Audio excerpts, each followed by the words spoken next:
अस्सलाम वालेकुम, कैसे हैं आप सब। आज हम बहुत ही मज़े की और ऑथेंटिक रेसिपी लाई है। आज हम लाए हैं हलीम, जो हर किसी को पसंद होती है। आप इसे कभी भी बना सकते हैं। आप इसे मेहमानों के लिए या अपने घर में भी बना सकते हैं। ये हमेशा बहुत ही अच्छी बनेगी। मसूर की दाल, मूंग की दाल और माश की दाल हमने लिया है 3 टेबलस्पून, और चावल भी हमने 3 टेबलस्पून ही लिए हैं। इन सारी दालों को हम एक बोल में डाल के इन्हें अच्छे से धो लेंगे और इन्हें भिगो के रख देंगे। चने की दाल हमने 1 कप ली है और उसे भी हमने 3 से 4 घंटे से भिगो के रखा हुआ है। गंदम का दलिया लिया है हमने 1.5 कप। आप चाहें तो आप साबुत गंदम भी यूज़ कर सकते हैं। हमने इसे 6 घंटे से भिगोया हुआ है। दालें और चावल जो हमने वॉश की थी, उन्हें हमने ज़्यादा देर के लिए नहीं पकाना, बस हमने ऐसे ही डाल देना है। अब हम इसको पकाने के लिए इसे प्रेशर कुकर में डालेंगे। अब हम इसमें डालेंगे दलिया। अब हम इसके अंदर डालेंगे चने की दाल। इसके अंदर अब पानी डाल के हम इसे बॉयल आने देंगे। दाल हमारे उबलने के करीब है। अब हम इसके अंदर डालेंगे नमक 1 टेबलस्पून। नमक आप अपने हिसाब से कम या ज़्यादा कर सकते हैं। अब हम इसके अंदर डालेंगे लाल मिर्च पाउडर 1 टेबलस्पून। अब इसके अंदर डालने जा रहे हैं हल्दी इसमें जाएगी 1 टीस्पून। और अब इसमें डालेंगे गरम मसाला 1 टेबलस्पून। अब इसे बॉयल आना शुरू हो गया है। अब हम इसके अंदर 2 टेबलस्पून ऑयल डाल देंगे। ऑयल हम इसलिए डालते हैं क्योंकि जब हम दालें वगैरह बना रहे होते हैं तो उसकी झाग बन के ऊपर आ जाती है, तो कुकर आपका सही से काम नहीं करता। ये देखिए, इसमें झाग बन रही है लेकिन ऊपर नहीं आ रही ऑयल की वजह से।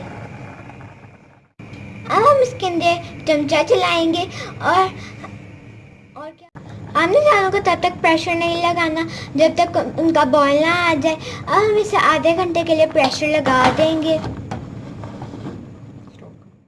हमारी दालें पक रही हैं। जब तक हमारी दालें पक रही हैं तब तक हम गोश्त की तैयारी कर लेते हैं। इसलिए सबसे पहले हमने लिया है ऑयल 1.5 कप और उसे गर्म कर लिया है। अब हम इसके अंदर डालेंगे प्याज हमने 2 दरमियाने साइज के लिए हैं। प्याज को हमने इतना फ्राई करना है कि उसका कलर चेंज हो जाए। प्याज हमारा ब्राउन हो गया है।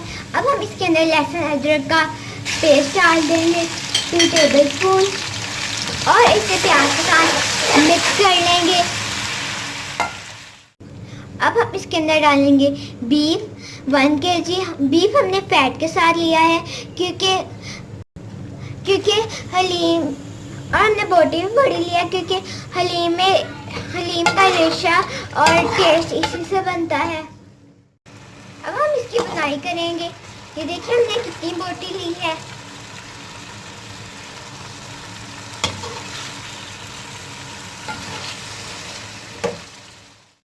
सबसे पहले हम लेंगे हल्दी 1 टीस्पून। उसके बाद हम लेंगे पिसा हुआ सूखा धनिया 2 टेबलस्पून, नमक हस्बे जायका, ज़ीरा 1 टेबलस्पून, काली मिर्च 1 टेबलस्पून, गरम मसाला 1 टेबलस्पून, लाल मिर्च पाउडर 1 टेबलस्पून। बीफ हमारा भून गया है। अब हम इसके अंदर मसाले डालेंगे जो हमने आपको बताए थे, और इसे भी बीफ के साथ मिक्स कर देंगे।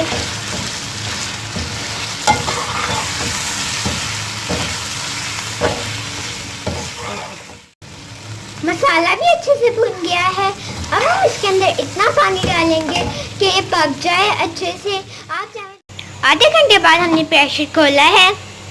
दाल गल गई है और पानी भी काफ़ी हद तक कम हो गया है।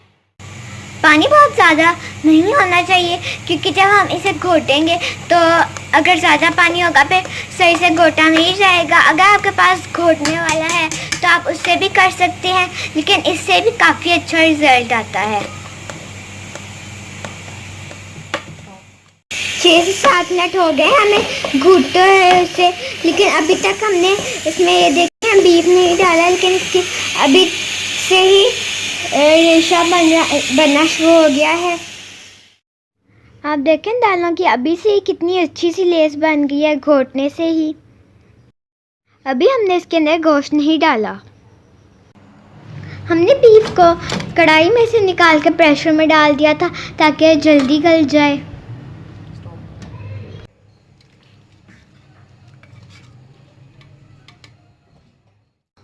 ये जो ऑयल ऊपर एक्स्ट्रा आया हुआ है हम इसे निकाल लेंगे और जब हलीम पक जाएगी तो उसके एंड पे डालेंगे। ऑयल देखें हमने निकाल लिया है, फिर भी आप देखें अभी इसके अंदर थोड़ा सा पानी है क्योंकि हमारी दाल के अंदर ज़्यादा पानी नहीं था, इसलिए हमने बहुत ज़्यादा पानी नहीं निकाला। ऑयल हमने ऊपर से निकाल लिया है। अब हम इसका रेशा कर लेंगे, इससे हलीम का टेक्सचर बहुत अच्छा आता है।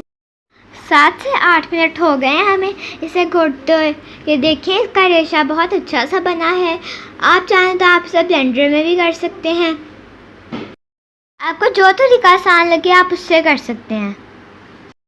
बीफ का रेशा अच्छे से हो गया है। अब जो हमने दालें उबाल ली थी उनका रेशा किया था वो अब हम इसके अंदर डाल देंगे। दाल हमने सारी डाल दिया। आप देख सकते हैं अभी से दाल कितनी स्टिकी है, लेकिन और जब हम इसको बीफ के साथ मिक्स करेंगे तो और भी अच्छा टेस्ट आएगा। दाल हमारी काफ़ी थिक है, इसलिए हम इसके अंदर थोड़ा सा पानी डालेंगे ताकि अच्छे से मिक्स हो जाए। पानी हमने 1 कप डाला है।